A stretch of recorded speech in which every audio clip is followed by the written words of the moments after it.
noite, voltamos aqui no Almanac Jurídico, hoje entrevistando a doutora Fabíola Marabisa, advogada especialista em direito previdenciário, que veio trocar essa ideia com a gente, fazer um bate-bola aqui sobre essa matéria, né, doutora? Boa noite. Boa noite, Jorge. Obrigado pela oportunidade.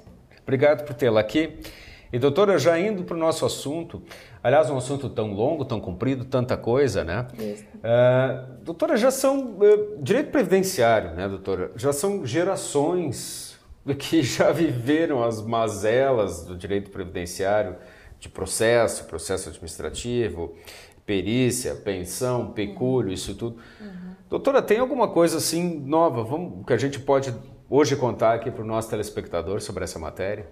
Olha, Jorge, eu acredito que o direito previdenciário, apesar toda essa movimentação, de ser uma coisa também antiga, ele hoje está mais fácil para a população ter acesso ao direito de se aposentar, né? Eu acredito que hoje o que nós temos enfrentado de problema é no início da aposentadoria, aquilo que o cidadão precisa ter para poder se aposentar. Tá? Isso eu te digo assim, qual documentação que ele precisa para se aposentar, quantos anos ele precisa se aposentar, precisa contribuir ou não precisa contribuir, né? Eu acho que isso é uma coisa que é importante o cidadão ter em mente para poder ter acesso à sua aposentadoria. Isso não é uma coisa que ele já deveria começar a se preocupar desde cedo? Afinal de contas, se ele vai contar o prazo para se aposentar, juntar essa documentação e tudo. A gente não vê isso acontecer, né? Não vê. A Previdência Social no Brasil, infelizmente, ela tem um descrédito por N situações, né? Mas eu sempre digo para as pessoas que a Previdência Social, ela funciona igual uma previdência privada. Ela possui regras e essas regras precisam ser respeitadas, né? Quais são as regras? Contribuição, né? E o tempo de contribuição. O que é contribuição? Eu sempre falo, bolso e relógio. Contribuição é o dinheiro que entra para a Previdência e o relógio é o tempo que precisa para ser feita a aposentadoria, né? Então, e a mesma coisa funciona na Previdência Privada.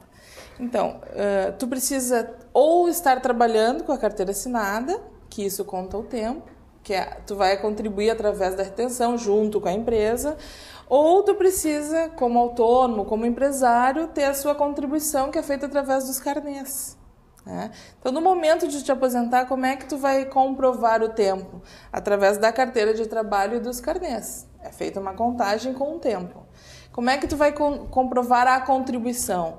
A carteira de trabalho se pressupõe uma contribuição, que é a obrigação do empregador. E o carnê se pressupõe um recolhimento, que é feito direto ao banco, através da autenticação mecânica no carnê.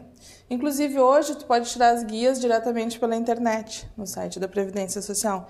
Então, isso facilitou muito para o cidadão a questão da aposentadoria, né?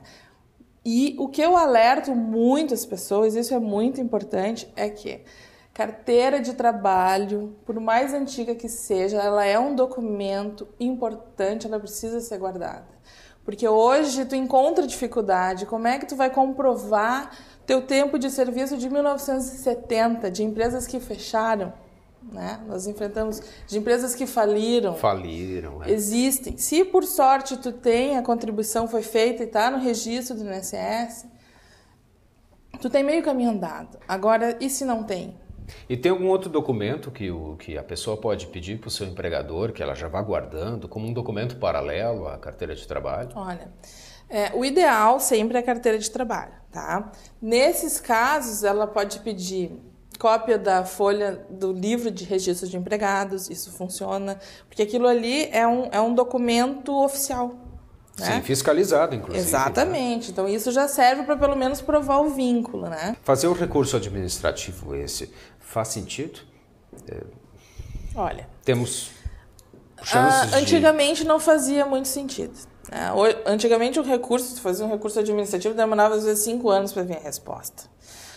Se no recurso tu tinha sucesso, tu recebia todo aqueles 5 anos. Hoje, eles estão fazendo uma junta e os processos, os recursos estão indo até para juntas de Cuiabá. Foi o último que eu peguei.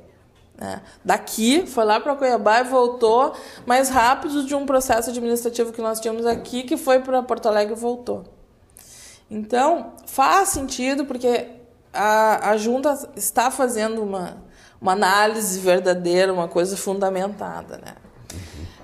Não está fazendo muito sentido mais quando são aposentadorias de tempo especial, que isso é mais complicado. Isso eu aconselho a nem perder tempo de administrativo e entrar judicial, já que vale mais a pena. Essa parte do recurso administrativo ela é julgada, então bem mais rápido, como a doutora mencionou. E se por um acaso se preservar a negativa, vamos supor que eles mantêm as razões de não ter... Aí, havendo fundamentos, estando a documentação toda corretinha, Sim. que foi algum lapso, algum erro, alguma falta de apreciação deles, aí tu procura um profissional de tua confiança, um advogado, para procurar o judiciário para sanar esse teu problema ali do... Tá. Essa questão do judiciário, claro, deve ser com esses documentos que então eu já tenho, fazendo o meu caminho para isso. O ajuizamento disso, antigamente a gente falava de muitos anos, se sabe, de muitos anos para julgar uma questão relacionada a isso. Como é que está o judiciário, esse judiciário moderno hoje tratando esse tipo de ação? Olha, melhorou? Eu acredito que, né, pela minha experiência, hoje nós conseguimos resolver um processo judiciário em 1, 2 anos. Né?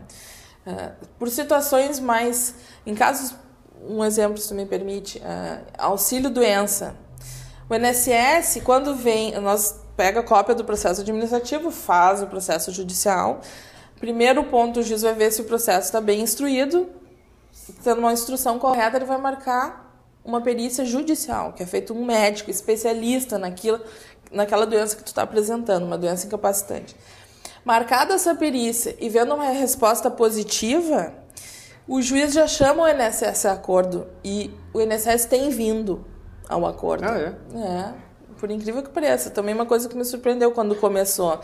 Inclusive, os juizados especiais federais, previdenciário, eles têm feito mutirão, eles juntam, às vezes, todos os processos que estão envolvendo auxílio, doença ou aposentadoria por invalidez e fazem um mutirão para tentar fazer um acordo. Claro que todos têm que ter a perícia favorável ao autor, que é aquela pessoa que está requerendo esses benefícios. Seria o pressuposto para chegar nessa fase. Exatamente.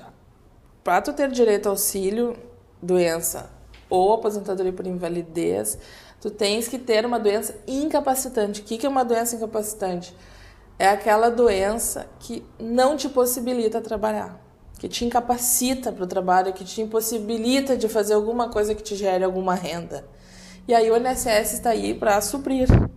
Só que, infelizmente, a gente depende das questões periciais, né, do INSS, que eu acho hoje que são muito falhas, enfim. Aí... Não, é que eu ia perguntar exatamente sobre a questão pericial, pelo que a doutora falou, doutora Fabíola, se eu estou certa, a perícia parece ser fundamental para a gente poder avaliar realmente o sucesso ou não disso. Total. E essas perícias, o aparelhamento disso, a forma como o INSS hoje está estruturado, ele dá essas condições de nós termos bem feito isso?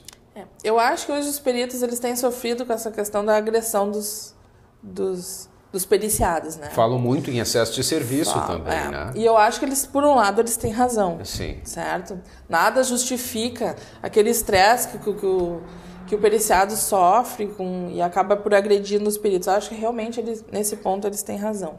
Por outro lado, eu acho que o INSS falha por não especializar as perícias. Obrigado, doutora Fabíola Marabisa. Obrigado a todos e voltamos no nosso próximo encontro com o Almanaque Jurídico. Fique conosco.